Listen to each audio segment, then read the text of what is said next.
नमस्कार।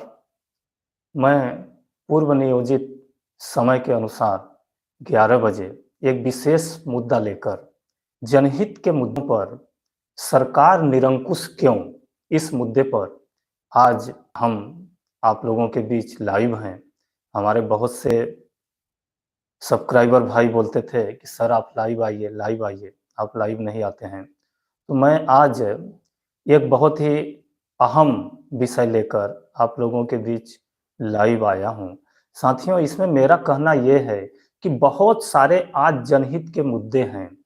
उन जनहित के मुद्दों पर सरकार मौन रुख अख्तियार की हुई है। सरकार का सिर्फ फोकस पंजीरी बांटने में है कि कैसे हम सत्ता पर काबिज हों, कैसे हम वोटरों को अधिक से अधिक अपने फेवर में कर सकें। सिर्फ इसी मुद्दे को लेके सरकार का आज ध्यान लगा हुआ है। सरकार कदापि जनहित के मुद्दों पर एक शब्द भी, तनिक भी ध्यान नहीं दे रही है। तो साथियों, हम सब लोगों का ये परम कर्तव्य है कि हम सब लोग सरकार के ऊपर दबाव बनाएं और सरकार को आह्वान करें, सरकार से प्रार्थना करें, सरकार से सत्याग्रह के लिए सत्य के लिए आग्रह करें कि आज वर्तमान परिदृश्य में बहुत सारे जनहित से संबंधित मुद्दे हैं। जैसे अगर मैं उनमें से बोलूं तो सबसे बड़ा मुद्दा जो आज पूरे देश को कैंसर की तरह प्रभावित करता जा रहा है और दावानल की तरह बढ़ता हुआ जा रहा है, पूरे देश को अपने आगोश में ले लिया है, वह है भ्रष्टाचार। भ्रष्टाचार और रिश्वतखोरी। साथियों, भ्रष्टाचार से हमारा देश आज कराह रहा है, त्राहिमाम कर रहा है। साथियों, पिछले दिनों सुप्रीम कोर्ट के जस्टिस नाग रत्ना जी ने कमेंट किए थे कि भ्रष्टाचार से पूरे देश में एक तरह से ऐसी व्यवस्था निर्मित कर दी है कि लोगों का कोई भी कार्य, किसी भी विभाग में आप चले जाइए, किसी भी विभाग में कोई भी कार्य बिना पैसे दिए नहीं होता है। यह सुप्रीम कोर्ट के जस्टिस का कमेंट है। साथियों, अब सोचिए कि अगर इस तरह से सरकार चलती रही, यानी कि जो अहम समस्या है, पूरे देश की समस्या है कि आप किसी भी विभाग में चले जाइए, बिना पैसा दिए आपका कोई कार्य नहीं होगा, तो यह कैसा लोकतंत्र है। इस लोकतंत्र पर खुद सुप्रीम कोर्ट के चीफ जस्टिस आवाज उठा रहे हैं कि यह लोकतंत्र कैसा लोकतंत्र है। हमें लोकतंत्र पर पुनर्विचार करना चाहिए। आखिर ये जो बीमारी है, कोढ़ की बीमारी है, यह कोढ़ की बीमारी कैसे समाप्त होगी। साथियों, इसको समाप्त करने के लिए हमारे महामहिम प्रधानमंत्री जी बोले थे 26 जनवरी को 5-5 प्रण लिए थे और उनका यह कहना था कि हम इस भ्रष्टाचार के बीमारी को नैतिकता के बल पर, जागरूकता के बल पर समाप्त कर सकते हैं। हमें ऐसे लोगों को जो भ्रष्ट हैं, जो भ्रष्ट कर्मचारी हैं या अधिकारी हैं, उनका परित्याग करना चाहिए, उनको तिरस्कार करना चाहिए। इसके हिसाब से हम भ्रष्टाचार खत्म कर सकते हैं। साथियों, अब आप लोग बताइए, क्या हम भ्रष्टाचारी लोगों का तिरस्कार करें या उनका बहिष्कार करें? तो क्या बहिष्कार करने से यह बीमारी खत्म होगी, या कि इस बीमारी को खत्म करने के लिए, इस परेशानी को, इस दावानल के तरह बढ़ रहे भ्रष्टाचार रूपी बीमारी को खत्म करने के लिए हमें कड़ा से कड़ा कानून बनाने की आवश्यकता है। लेकिन सरकार कानून बनाने की ओर ध्यान नहीं दे रही है। सरकार का कहना है कि हमें इन लोगों को बहिष्कार करना चाहिए, इनका तिरस्कार करना चाहिए। बहिष्कार करने से क्या यह जो भ्रष्टाचार रूपी आज दावानल की तरह बढ़ रहा बीमारी है, यह कभी खत्म होगी? साथियों, मेरा मानना है कि आज देश के सामने बहुत ही विकराल चुनौती है भ्रष्टाचार, रिश्वतखोरी, बेरोजगारी, गरीबी। यह बहुत ही अहम चुनौती है देश के लिए, देश की सरकारों के लिए, देश की न्यायपालिका के लिए, सत्ता पक्ष के लिए, विपक्ष के लिए। लेकिन आज विपक्ष भी सोया हुआ है, सत्ता पक्ष भी बोल रही है कि इसको नैतिकता के आधार पर समाप्त करना चाहिए। साथियों, इन सब विषयों पर मैं आप लोगों से कहना चाहता हूं कि किसी भी कीमत पर यह बीमारी जो है, भ्रष्टाचार रूपी जो बीमारी है, इसको हम नैतिकता के आधार पर खत्म नहीं कर सकते। साथियों, बड़े खेद के साथ कहना पड़ रहा है कि आज बहुत बड़े-बड़े अधिकारी, कर्मचारी, मंत्री, मिनिस्टर रंगे हाथ घूस लेते पकड़े जाते हैं, लेकिन फिर भी हमारी न्यायपालिका उनको जमानत दे देती है, उनको बाइज्जत बरी कर देती है, जबकि यही मेन कारण है जिससे उन लोगों का हौसला बुलंद होता है। साथियों, मैं सरकार से इस मैटर पर आप लोगों से सुझाव मांगता हूं तथा आप लोगों का भी आह्वान करता हूं कि कृपया आप लोग इस वीडियो को अधिक से अधिक शेयर करें, अधिक से अधिक लाइक करें, ताकि यह वीडियो सरकार के कानों तक फैले। साथियों, सरकार को भ्रष्टाचार रोकने के लिए, रिश्वतखोरी रोकने के लिए आज एक कड़ा से कड़ा नियम बनाने की आवश्यकता है। सरकार सारे कार्य छोड़ दे, सर्वप्रथम सरकार भ्रष्टाचार को रोकने के लिए कड़ा नियम बनाए। कड़ा नियम में क्या होना चाहिए साथियों, इसके लिए हमने सोच रखा है। जैसे कोई भी अधिकारी, कर्मचारी अगर घूस लेते पकड़ा जाए तो उसको हमेशा हमेशा के लिए कार्य से बर्खास्त, निलंबित कर देना चाहिए, टर्मिनेट कर देना चाहिए हमेशा के लिए, तथा उसके खिलाफ 420 या संबंधित आईपीसी की धाराओं में प्रकरण चलना चाहिए, उसको जेल में बंद कर देना चाहिए। इसके अलावा एक प्रावधान और करना चाहिए कि कोई शासकीय कर्मचारी अगर घूस लेते पकड़ा जाता है तो आइंदा के लिए वह सरकारी जॉब के लिए एलिजिबल नहीं होगा। इस तरह के भी प्रावधान हमें करना चाहिए। जब इस तरह का कड़ा प्रावधान हो जाएगा तो निश्चित रूप से 101% यह नियम जो है, ये कड़ा प्रावधान जो है प्रभावी होगा और लोग घूस लेने के लिए 100 बार सोचेंगे। साथियों, बहुत सारे प्रकरणों में आप देख लीजिए, पूरे देश में अगर हम देखें गरीबी रेखा अगर हम देखें साथियों, तो गरीबी रेखा में लगभग 70% लोगों का नाम, 70 से 80% लोगों का नाम, ऐसे लोगों का नाम जुड़ा है जो किसी कीमत पर सुपात्र नहीं है। साथियों, ये बहुत गंभीर मैटर है। अगर हमें समाज सेवा करना है, देश की सेवा करना है, अगर हमें सामाजिक न्याय प्रदान करना है, तो सामाजिक न्याय प्रदान करने के लिए सरकार को कठोर कदम उठाने ही पड़ेंगे। साथियों, आज का भी यह नियम है कि अगर आपको बीपीएल कार्ड बनवाना है तो आप सबसे पहले क्षेत्रीय कर्मचारी से संपर्क करेंगे। क्षेत्रीय कर्मचारी अगर प्रतिवेदन आपके आय को कम करके लिख के दे दिया तो निश्चित रूप से आपका बीपीएल सूची में नाम जुड़ जाएगा, आपका नाम गरीबी रेखा सूची में जुड़ जाएगा। अब आप सोचिए, जो कर्मचारी इस तरह का फर्जी प्रतिवेदन दे रहा है, यानी कि फर्जी प्रतिवेदन देके आपके आय को कम कर रहा है, ऐसे कर्मचारी के खिलाफ 420 का मुकदमा, रिश्वतखोरी का मुकदमा चलाने के लिए इससे बड़ा क्या सबूत चाहिए। अगर इस तरह का प्रतिवेदन कोई कर्मचारी दे रहा है, जो लखपति है, करोड़पति है, जिसके पास 4-4, 5-5 फोर व्हीलर कारें हैं, पक्का मकाने हैं, उन व्यक्तियों का नाम भी उनके प्रतिवेदन से बीपीएल सूची में जुड़ रहा है, या आईआरडी या कि आय प्रमाण पत्र बन रहा है, जबकि उनका आय अधिक है फिर भी कम दिखाया जा रहा है, तो ऐसे कर्मचारी को आप हमेशा हमेशा के लिए टर्मिनेट कर दीजिए। ये स्पष्ट प्रावधान कीजिए। आज अगर ये प्रावधान नहीं करेंगे तो हमारा देश गर्त में चला जाएगा और हमें कभी भी, जो हमारे संविधान के प्रस्तावना में लिखा है, आर्थिक, सामाजिक और राजनीतिक न्याय कभी भी नहीं मिल पाएगा। तो इस तरह का हमें प्रावधान अब करना ही पड़ेगा। इस तरह का प्रतिवेदन आता है, इस तरह के प्रतिवेदन की जांच किया जाए, जांच करने के बाद अगर कर्मचारी दोषी पाया जाता है, कर्मचारी जानबूझकर उनके आय को छिपाकर, उनके आय को कम दिखाकर अगर प्रतिवेदन प्रस्तुत किया है, तो सीधे उनको कार्य से टर्मिनेट, हमेशा हमेशा के लिए कार्य से टर्मिनेट किया जाए, तथा आगे के लिए किसी भी शासकीय जात के लिए अनएलिजिबल घोषित कर दिया जाए, अयोग्य घोषित कर दिया जाए।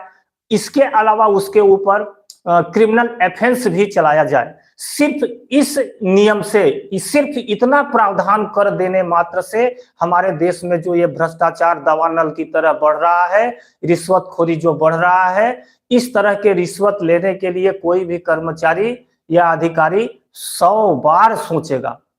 इसके अलावा साथियों, दूसरा अहम मुद्दा है गरीबी का।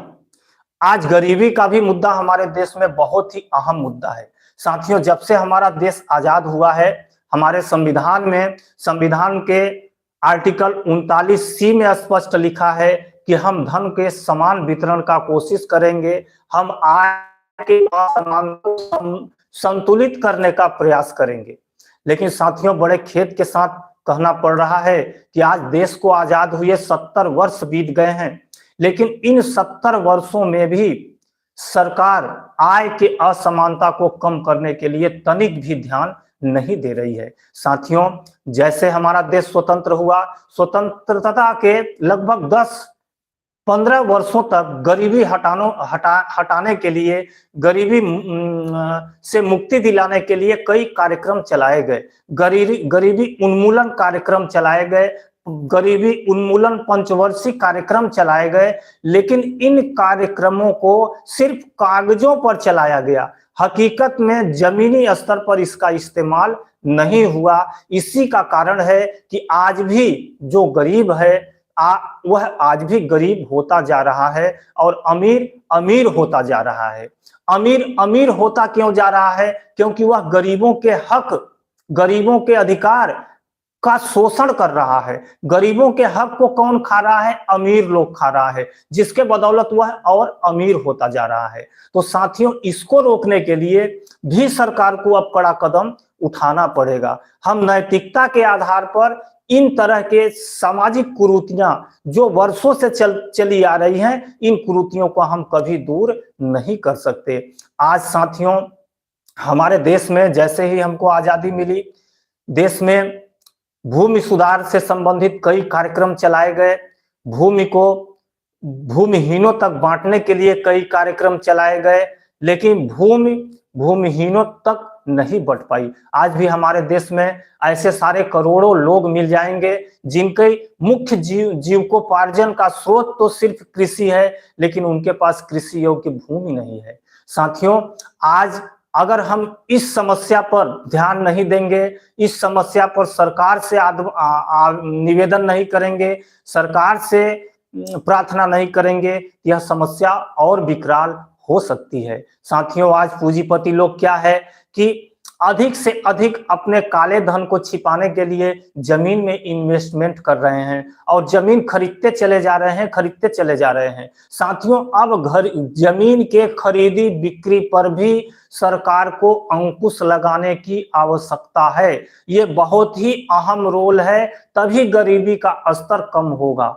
क्यों कम होगा? आज गरीबी का भूमि का रेट भी आप देख रहे हैं, दिन दूनी रात चौगुनी बढ़ती जा रही है। इसका भी कारण यही है कि जमीन के अनियंत्रित विक्रय पर कोई रोक नहीं है। किसी भी पूंजीपति के पास, किसी भी भूमि स्वामी के पास, किसी भी जमींदार के पास चाहे जितना भी जमीन हो, 100 एकड़ 200 एकड़, वह जमीन परचेज कर सकता है। उसके जमीन के परचेज करने पर कभी कोई बंदिशें नहीं लगाई गई है। लेकिन अब यह निश्चित हो गया है, अब यह आवश्यक हो गया है कि सरकार अब भूमि के क्रय विक्रय पर भी अंकुश लगाए। सरकार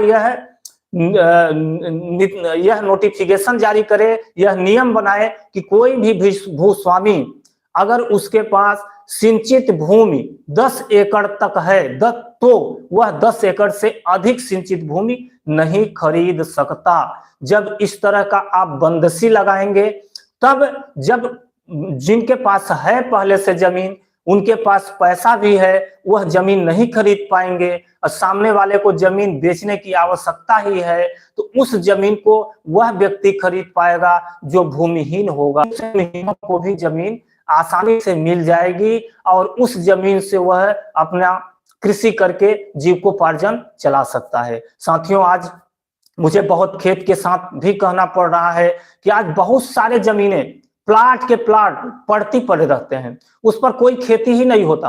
साथियों इस पर भी सरकार को अंकुश लगाना चाहिए। अगर आपको आपकी जमीन लगातार 2 सीजन में पड़ती पाई जाती है तो उस जमीन को भी सरकार या तो टैक्स लगाए या उसको सरकारी घोषित करे। अगर ऐसा प्रावधान सरकार करेगी तभी गरीबी का जो स्तर है वो कम होगा, तभी भूमिहीनों के पास जमीन उपलब्ध हो पाएगी। साथियों यह बंदिश लगाना निश्चित रूप से आवश्यक है। इसी तरह से आवासीय प्लाट पर भी बंदिश लगा दिया जाए कि अगर किसी परिवार के पास किसी शहर में 1 या 2 प्लाट है, 3 प्लाट है, तो वह चौथा प्लाट नहीं खरीद सकता। इस तरह के बंदिशी लगाया जाए। परिवार के ऊपर लगाया जाए कि एक परिवार के ऊपर अगर मान लीजिए पति पत्नी और 2 बच्चे 4 लोगों का परिवार है तो उसके पास अधिकतम 2 प्लाट हो सकते हैं। जैसे ही उनके बच्चे बालिग हुए तीसरा प्लाट वो परचेज कर सकते हैं, चौथा प्लाट परचेज कर सकते हैं, लेकिन चौथा प्लाट से 5वां प्लाट नहीं परचेज कर सकते क्योंकि 2 प्लाट से अधिक नहीं होना चाहिए। तो एक एक प्लाट का हिस्सा तो माता पिता से आ गया, एक एक प्लाट खरीद लिए, 2 प्लाट हो गया। यानी इस तरह से बंदिशें आज सरकार को लगाना अति आवश्यक हो गया है। इसी तरह से कृषि भूमि पर देखा जाए या जो आपके बंजर किस्म की भूमि है उस पर देखा जाए, उस पे भी परिवार के हिसाब से बंदिशें लगाई जाए, कंट्रोल किया जाए। जैसे किसी परिवार के पास मान लीजिए कृषि योग्य भूमि 20 एकड़ है, तो 20 एकड़ है, उस परिवार में पिता पत्नी और उनके 2 बच्चे हैं, तो बच्चे नाबालिग हैं तो 20 एकड़ से वह 1 डिसमिल भी जमीन परचेज नहीं कर पाएगा। जैसे ही बच्चे 18 साल से अधिक हुए तो जो 20 एकड़ जमीन है वह 10-10 एकड़ तो इन बच्चों को मिल गई। अब इन बच्चों को 10-10 एकड़ जमीन खरीदने की परमिशन दिया जा सकता है क्योंकि 20 एकड़ की क्राइटेरिया है, तो 20 एकड़ अब ये 10-10 एकड़ खरीद सकते हैं। लेकिन जो पिता जिनके पास पहले से 20 एकड़ जमीन है उसको और अधिक परचेज करने की इजाजत कभी भी नहीं देना चाहिए। अगर इस तरह का नियम कानून सरकार बनाए तभी हमारे समाज में, हमारे देश में एक तरह से संतुलन पैदा होगा और ये जो अमीरी और गरीबी की खाई बढ़ती जा रही है ये खाई भी कम होगी। इसके अलावा साथियों तीसरा सबसे अहम मुद्दा है बेरोजगारी। तो बेरोजगारी अगर हम जमीन पर बंदिशें लगा देंगे, जो हम पहले अपने टॉपिक पर बोल चुके हैं, इस पर बंदिशें लगा देंगे तो जो भूमिहीन है उनके पास भी सस्ते में जमीन मिल जाएगी और उस जमीन से वो कृषि या बहुत सारे अपना खेती बाड़ी या सब्जी वगैरह का धंधा करके अपने परिवार को जीविकोपार्जन चला सकते हैं। फिर भी अगर बेरोजगारी आज बहुत बढ़ रही है, बेरोजगारी को भी हम समाप्त कर सकते हैं। बेरोजगारी को कैसे समाप्त कर सकते हैं साथियों?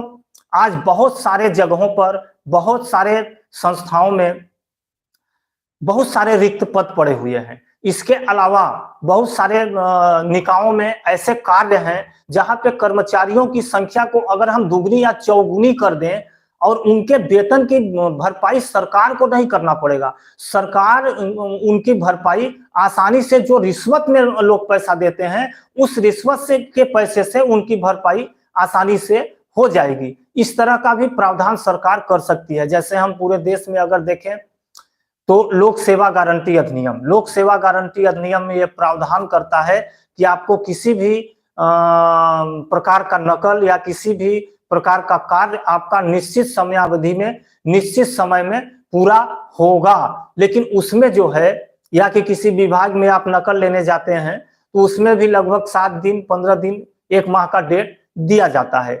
तो इन कार्यों के लिए हमको यह कहना चाहिए कि आज बहुत सारे विभागों में सेम डे में नकल मिल जाता है। लोक सेवा गारंटी अधिनियम में भी सेम डे में मिल जाता है, चाहे उसका नियम 3 दिन हो, 7 दिन हो या 15 दिन हो।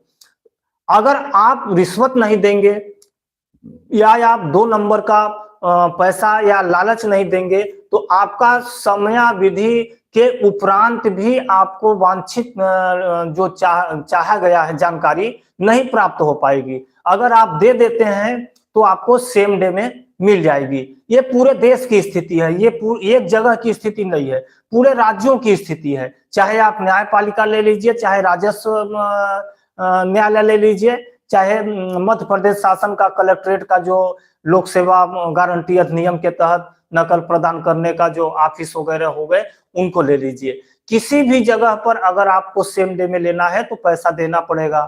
तो सरकार ये प्रावधान कर दे कि अगर आपको 1 घंटा में नकल चाहिए तो इतना रुपए देना पड़ेगा, 2 घंटा में चाहिए तो इतना रुपए देना पड़ेगा, 1 दिन में चाहिए, सेम डे में चाहिए तो आपको इतना फीस देना पड़ेगा, 2 दिन में चाहिए तो इतना देना पड़ेगा। इस तरह का निर्धारण कर दे तो इससे जो फीस आएगी, इन फीस से जो आप कर्मचारी रखेंगे उन कर्मचारियों का वेतन आसानी से दिलाया जा सकता है। तो यानी कि जनता को चाहिए सहूलियत, जनता घूस और रिश्वत से परेशान हो गई है। बहुत सारे लोगों का यह उद्देश्य बन गया है कि मैं घूस नहीं दूंगा, लेकिन बिना घूस दिए कोई काम ही नहीं होता। तो अगर हम रिश्वतखोरी बंद कर देंगे तो बेरोजगारी जैसी जो समस्या है, बेरोजगारी की भी समस्या बहुत ही आसानी से समाप्त हो जाएगी। इसके अलावा साथियों, मैं एक चीज और कहना चाहता हूं। जैसे ही हमारी वर्तमान सरकार सत्ता में आई थी तो उन्होंने वादा किया था कि हम प्रत्येक वर्ष 2 करोड़ लोगों को रोजगार देंगे। साथियों, इस मुद्दे पर भी मैं आप लोगों से चर्चा करना चाहता हूं कि क्या सरकार 2 करोड़ लोगों को प्रत्येक वर्ष रोजगार दे रही है या 2 करोड़ लोगों की रोजगार प्रत्येक वर्ष ले रही है? यह बहुत ही अहम विषय है साथियों। मेरे मतानुसार, मेरे हिसाब से तो सरकार प्रत्येक वर्ष 2 करोड़ लोगों का रोजगार छीन रही है। कैसे छीन रही है साथियों? टाइम्स ऑफ मैगजीन, एक पत्रिका पूरे देश में निकलती है, टाइम्स ऑफ मैगजीन पत्रिका ने कुछ दिन पहले एक अपना सर्वे प्रकाशित किया था। उस सर्वे में बताया था कि भारत देश में सबसे अधिक रोजगार देने वाली जो संस्था है वो रेलवे है। रेलवे के बाद दूसरे नंबर पर सबसे अधिक रोजगार देने वाली संस्था जो है वो सहारा इंडिया परिवार है। साथियों, अब सोचिए, सरकार कह रही है कि हम प्रत्येक वर्ष 2 करोड़ लोगों को रोजगार दे रहे हैं और टाइम्स ऑफ मैगजीन पत्रिका बताती है कि देश में दूसरा सबसे अधिक रोजगार देने वाली संस्था सहारा इंडिया परिवार है। साथियों, बड़े खेद के साथ कहना पड़ रहा है कि सहारा इंडिया परिवार जो दूसरा सबसे अधिक रोजगार देने वाली संस्था थी, आज उनके सारे एम्प्लॉई, सारे कर्मचारी, सारे कार्यकर्ता दर दर की ठोकर खाने को मजबूर हो रहे हैं। आज सारे के सारे कर्मचारी, सारे के सारे कार्यकर्ता, सारे के सारे एजेंट बेरोजगार हो गए हैं। आज दूसरे कामों की तलाश में दर दर की ठोकरें खा रहे हैं। साथियों, एक समय था कि सहारा के एम्प्लॉई, सहारा के कार्यकर्ता, सहारा के एजेंट उसी सहारा संस्था से कार्य करके लोगों के आय को ऊपर उठा के अपने परिवार का भी जीविकोपार्जन चलाते थे और अच्छा खासा अपना परिवार मेंटेन करके चलते थे। लेकिन आज सरकार के गलत नीतियों के कारण, मैं स्पष्ट रूप से कहना चाहता हूं कि सरकार की ही गलत नीति है। सरकार के गलत नीतियों के कारण आज सहारा जैसी संस्था के 11-12 लाख कर्मचारी तथा करोड़ों कार्यकर्ता बेरोजगार हो गए हैं। सरकार कहती है हम 2 करोड़ लोगों को रोजगार दे रहे हैं।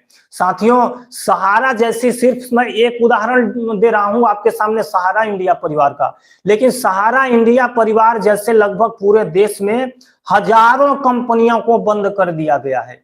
एक कंपनी की बात नहीं है, हजारों कंपनियों को बंद कर दिया गया है। अब सोचिए, उन हजारों कंपनियों में कितने कर्मचारी रहे होंगे, कितने कार्यकर्ता रहे होंगे, उन कंपनियों से कितने लोगों का जीविकोपार्जन चलता रहा होगा, कितने परिवारों का भरण पोषण होता रहा होगा। लेकिन सरकार ऐसी जनहित संबंधित संस्थाओं को, जो लाखों लाख लोगों को रोजगार प्रदान की है, इन संस्थाओं को बचाने के लिए तनिक भी प्रयास नहीं कर रही है।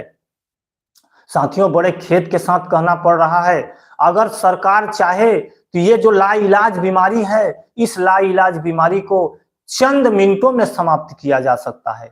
सरकार के लिए बहुत ज्यादा सोच विचार करने की आवश्यकता नहीं है, नियम कानून बनाने की आवश्यकता नहीं है। सहारा जैसी संस्था का जो मुख्य विवाद है सेबी से है। सेबी किसकी संस्था है? सरकार की है। अगर सरकार चाहे कि आप अपना मुकदमा वापस ले लो, और जो भी पैसा लिए हो सहारा का रिफंड कराओ। और सहारा के जो जमा करता है, अगर सहारा के पास फंड अवेलेबल नहीं है तो सरकार की ये नैतिक जिम्मेदारी बनती है, क्योंकि सहारा जैसी संस्था देश के लोगों के आय के स्तर को ऊंचा उठाने का कार्य कर रही थी, लोगों में बचत करने की आदत डाल रही थी। तो ऐसी संस्था को बचाने के लिए सरकार का परम कर्तव्य था, लेकिन सरकार कान में जू डाले हुए बैठी हुई। लगता है कि सरकार के कानों में कुछ सुनाई नहीं दे रहा है। आज जगह जगह धरना प्रदर्शन आंदोलन हो रहे हैं, लेकिन फिर भी सरकार इन पर मौन है। साथियों, मैं आज बहुत ही देश की जो जटिल समस्या थी उस समस्याओं पर लाइव आके आप लोगों के समक्ष समस्या भी बताई और समस्या का निदान कैसे होगा निदान भी बताया। कैसे बेरोजगारी खत्म होगी, कैसे भ्रष्टाचार खत्म होगा, कैसे रिश्वतखोरी खत्म होगी। साथियों, मेरा आप लोगों से निवेदन है कि आप कृपया इस वीडियो को लाइक करें, शेयर करें, तथा मेरा आप लोगों से करबद्ध निवेदन है साथियों कि आप इस वीडियो को अधिक से अधिक लोगों तक शेयर करें, ताकि यह वीडियो सरकार के नुमाइंदों तक पहुंचे और सरकार इस पर सोचने के लिए मजबूर हो जाए। जो हम नियम बनाने के लिए कह रहे हैं, जो कानून बनाने के लिए कह रहे हैं, ऐसा दबाव सरकार के ऊपर जाए कि सरकार उस कानून को बनाने के लिए विवश हो जाए। अगर यह कानून बन गया तो निश्चित रूप से हमारे देश में जो लाइलाज रूपी समस्या भ्रष्टाचार, बेरोजगारी, गरीबी चल रही है, इससे हमारे देश को निजात मिल सके। साथियों, इसी बातों के साथ मैं आप लोगों से इजाजत चाहता हूं। आप लोगों का कोई सुझाव हो, कोई कमेंट हो तो कृपया आप लोग कमेंट में लिखकर हमें बताने की कृपा करें, ताकि हम आगे जो भी वीडियो बनाएंगे या आप लोगों से लाइव आएंगे उस मैटर पर आप लोगों से लाइव आ सकें। साथियों, आज के लिए आज्ञा दीजिए। नमस्कार।